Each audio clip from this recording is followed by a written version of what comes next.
Hey everyone, and welcome to another Grim Dawn build video. Today we are looking at my Amarasta's Blade Burst Spellbreaker. I did this build video sort of a while ago as a more pseudo build video when Amarasta's Blade Burst was changed from like Lethal Gambit, Amarasta's Blade Burst, to Amarasta's Blade Burst Lethal Assault. And in that video, I kind of did this build as a, oh, look at this ability, isn't it fun and cool? And I didn't do it as a real build video, and this is like months and months ago. So today, I decided to record a proper update and a proper build video for this character. So, on his abilities, first and foremost is Amarasta's Blade Burst. And Amarasta's Blade Burst, I think I had to throw my melee, yeah, I had to throw my melee weapon on.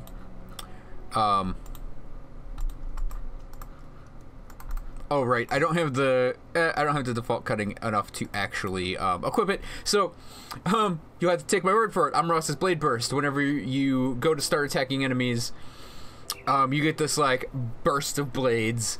It hits a good area around you, and since this guy is gearing cooldown reduction, it happens a lot.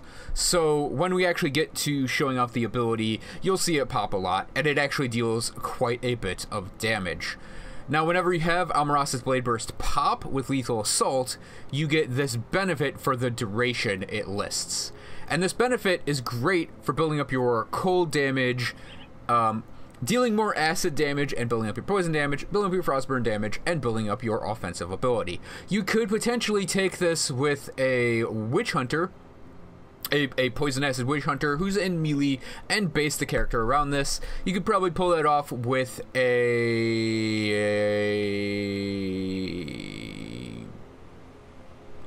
shaman Nightblade. Why is the name not coming into my brain right now? It's like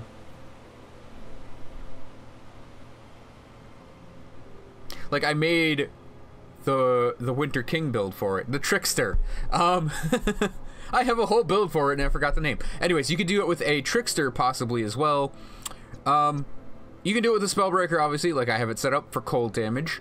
Or you could even run maybe a Blade Master with Amarasta's Blade Burst. It is a really nice melee ability. So to back it up, on the Nightblade side, I have Shadow Strike, mostly for just jumping through enemies to get a good position in the center of them, and then start bursting. Pneumatic Burst and Shadow Dance are our main line of defense. Pneumatic Burst for its heal and health regen it gives us, and Shadow Dance for that massive, it's going to be 22% evasion. 22% evasion is huge, on top of the evasion we get from our items. I believe it's something like 40-30, it's something up there. And that's just 40% / 30%, we'll say 35% of all of the attacks incoming. We just avoid them, except for dots. But I generally avoid enemies that have dots, regardless. Veil of Shadow and Night's Chill are great for debuffing the enemies and debuffing the enemies. In the case of Veil of Shadow, it's a survivability debuff. And in the case of Night's Chill, it's a damage debuff. We also get bonus cold damage out of it. I have 1 point on Blade Barrier as an oh shit button. 1 point on Phantasmal Armor because it will scale with our plus skills. Likewise, Anatomy of Murder. I need that extra bit of cunning, actually. And it will scale with our plus skills. I just realized I have 2 points on it, too. I'm wondering if I could drop that to a 1-pointer and then put that extra point somewhere else. Whatever. I think there was a reason for me putting 2 points on it. I think it was just to equip my sword. I could possibly switch it out, though. But, on the Arcana side of things, like I said, we're running cooldown reduction. We're almost stacking it like a damage stat. So we have Star Pact capped out. The cooldown reduction on this is huge. It affects our Flash Freeze. It affects our Mirror. It affects Kalidor's Tempest because we run it in Wrath of Agravax mode. It affects Devastation's cooldown. And it affects Amarasta's Blade Burst cooldown. And Pneumatic Burst cooldown. And Blade Barrier's cooldown. We're a very cooldown heavy class, so it's awesome for us.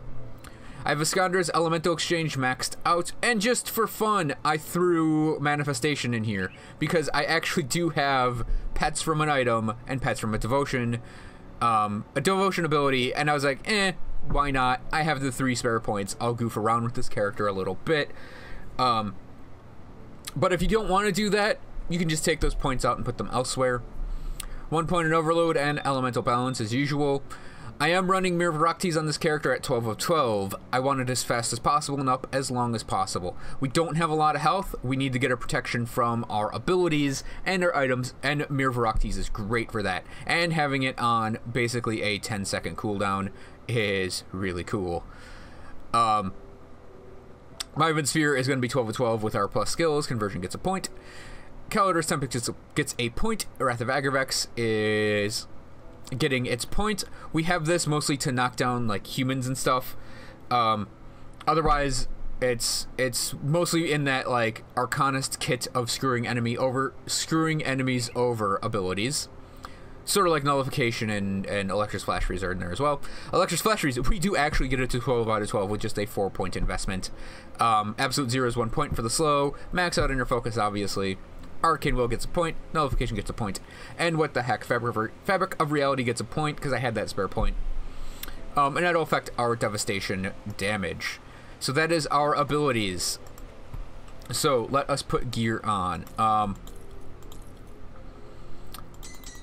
I believe I had to just equip everything and then the sword gets equipped. Yep, okay, so. And we just need that and that, and we can activate our Nemesis. So yeah, Amaras's Blade Burst, as I was saying, when we actually use it, you'll see we're swinging the book, which I actually think is awesome that it's almost like we're dealing damage with the book. And when it pops, it's... Excuse me for a second. So when it pops, like we have a lot of stuff that pops off of things anyways, but you can see it'll be right there, right there, right there, right there. So it's actually, it hits a lot of times while we swing our weapon. The Devastation was popping off of our helmet. So yeah, with our full cooldown reduction, we do have it down to 1.2 seconds.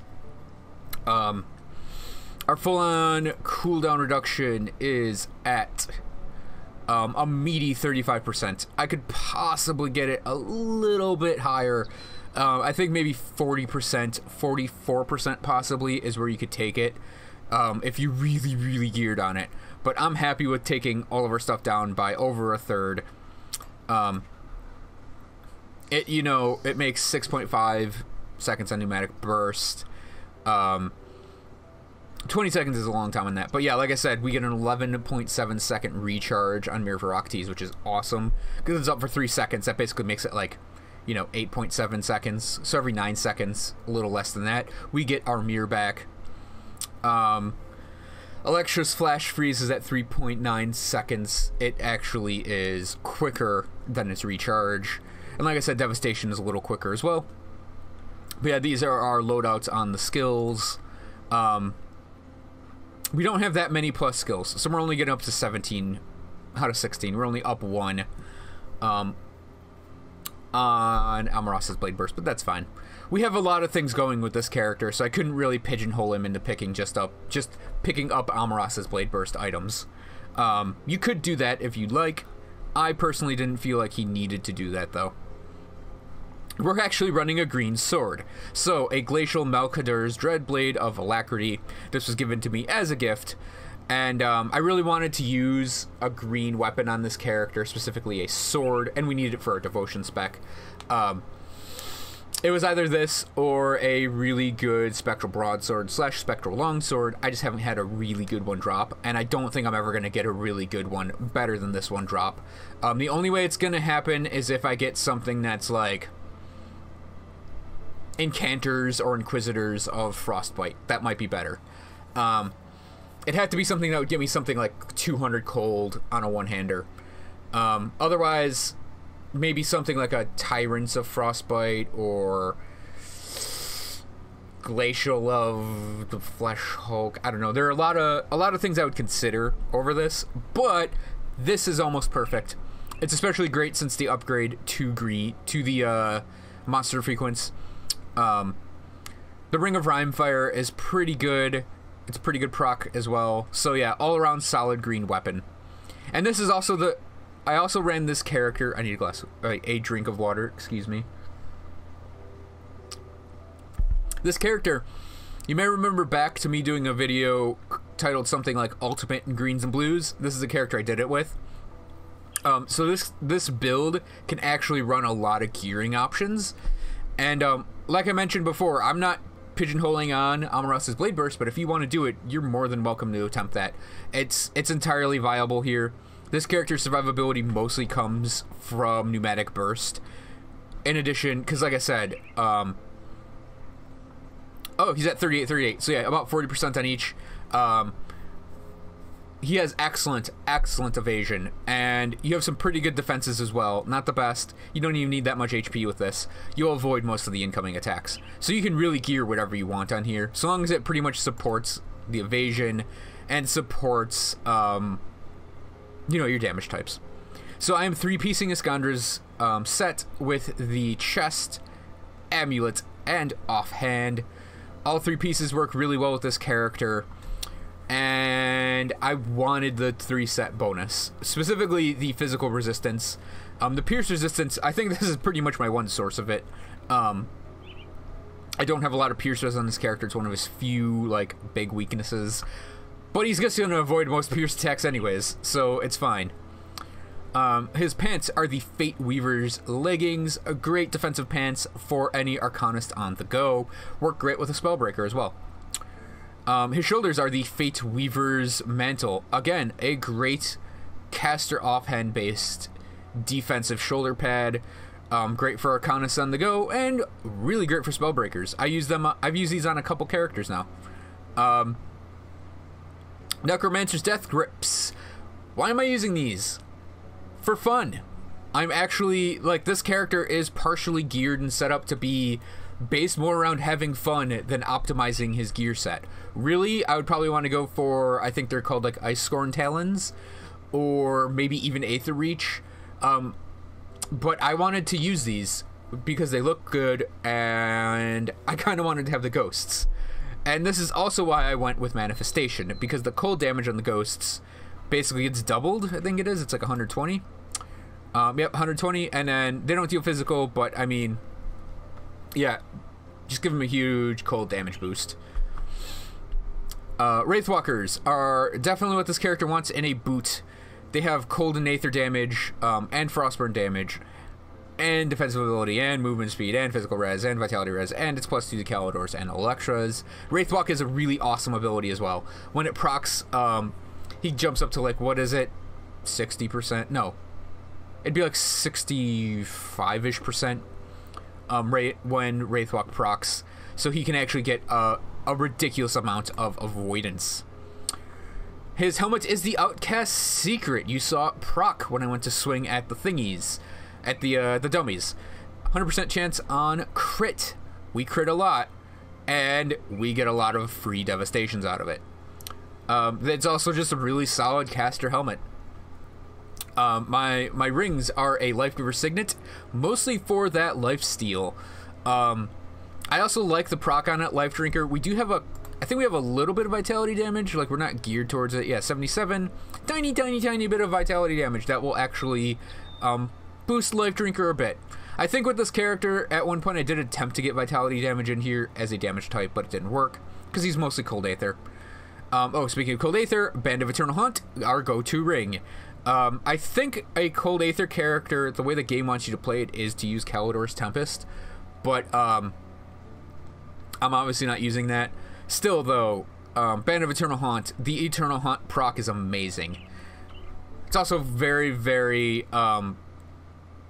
it's kind of common to see, like, just a whole lot of dead enemies with the ghosts swirling around their corpses. So it's pretty metal, too. Our Badge of Mastery. We actually need Badge of Mastery and the Iskandra's chest piece to equip our sword, of all things. And like I said, it has a 471 on its cunning requirement. We drop it down to 330. We have 450, and like I said, I had that extra point in Anatomy of Murder that I could probably switch around. I just don't know where I could put that point. Our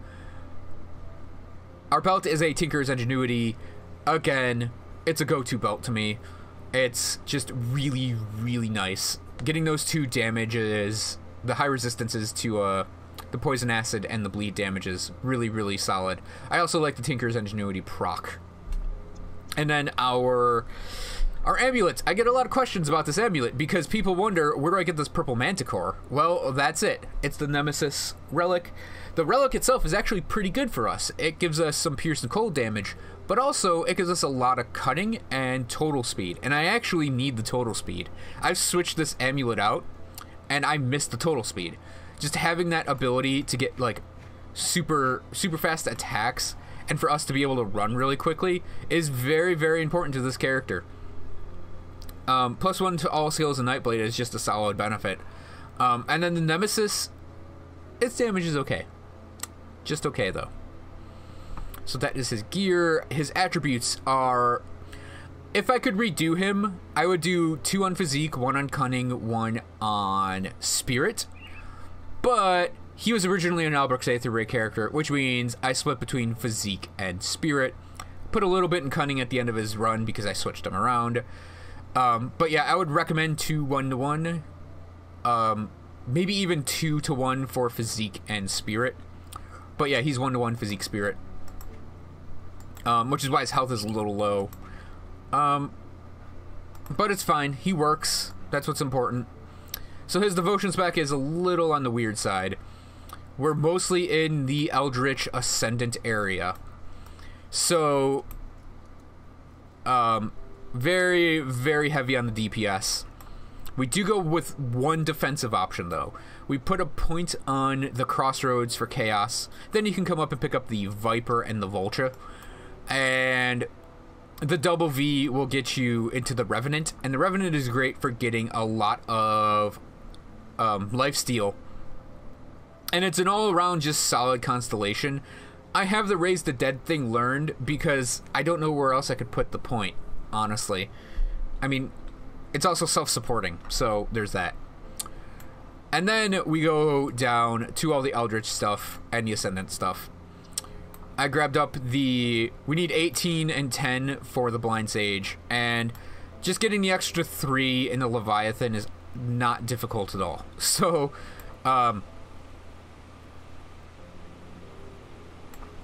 yeah, what we need first is, for the Ascendant. Let's do Ascendant first. I have the Owl and the Imp learned because this is the cold damage one. Like, this is the very, very Nightbladey Spellbreaker-y one. This one's a bit leaning towards that as well.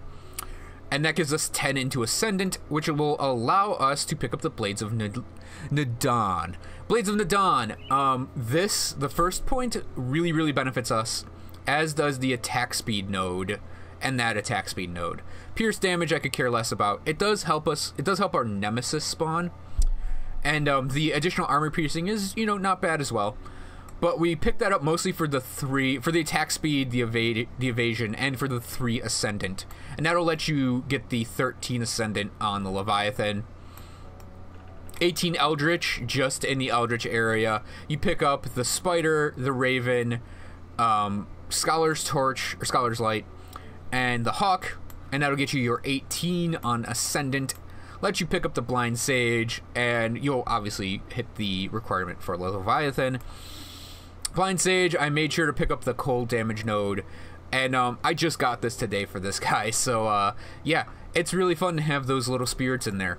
So he essentially has the spirits as pseudo-pets, the Nemesis is a pseudo-pet, and then he also has the ghosts and skeletons. So he actually has a lot of extra little summony things happening.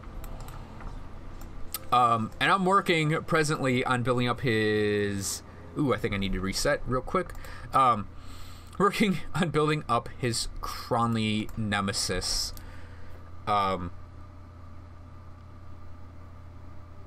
Nemesis. I was like, what's the word for Nemesis faction reputation? And I'm like, Nemesis? So we're just going to run around here and kill the stuff in Cronley's hideout up to Cronley.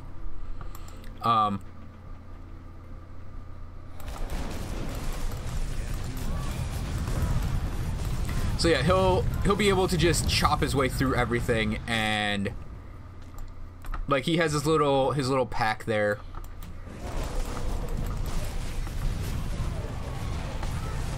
Okay, I need to jump on this guy first, and he's very good. He's like a Spellbreaker in concept is jump on the mages and kill them type of thing.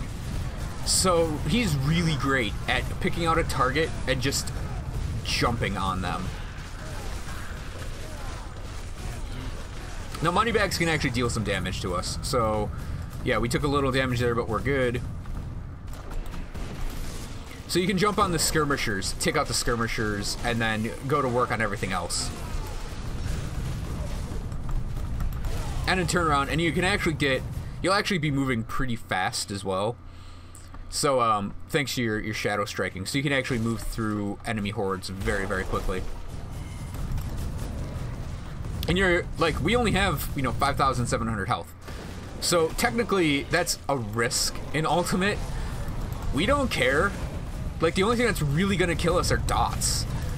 So you just have to be careful to know your enemies and know which ones have dots, so you don't stand in them. Otherwise, it's all about just moving from group to group, freezing them, smacking them with your blade burst, and then that's it. Now you will have times when the RNG on your defense, because let's face it, we are basically RNGing our defense with this character because it's mostly evasion. So you could have it where, yeah, you get that one time when like all of the bullets hit you and you'll die. So you kind of have to accept that a little bit, but for the most part, this character is actually not gonna die a lot. He's gonna survive just on sheer avoidance with the lifesteal and his just native defenses. And you can kind of hear the elemental seekers going to work. They have that spirit sound effect, even though they're a little hard to see. I have them attached to Amarasa's Blade Burst, so every time Blade Burst goes off, it's like we get Seekers. It's really awesome.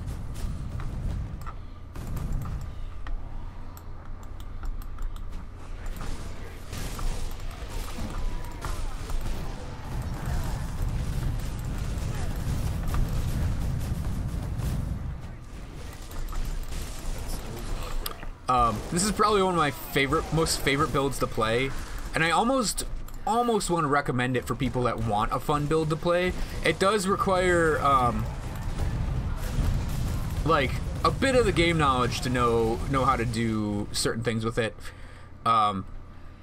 like your placement and like knowing which enemies have dots, just so you don't die to them. And there is a bit of a risk with it too, because like I said, you do only have 5,000 health, but well, aren't you special? I'm going up here to kill all your friends. So that's our Kalidor's Tempest, knocking everything away. And you can do this too. You can just get all the way through all of the enemies and then come back and pick off the stragglers. Ow. So, I think I died to his Blade Spirit.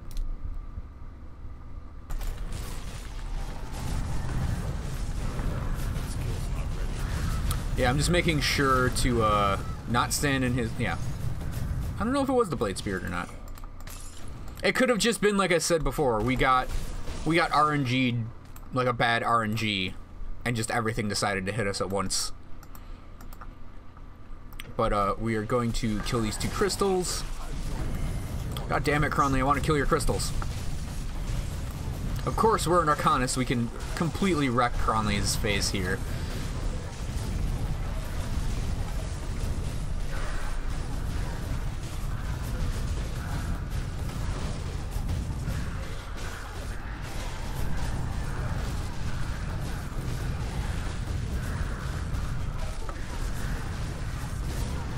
So yeah, it's a fun build. I just have to make sure to watch for that. So he puts up a shield, we just take it right back down again.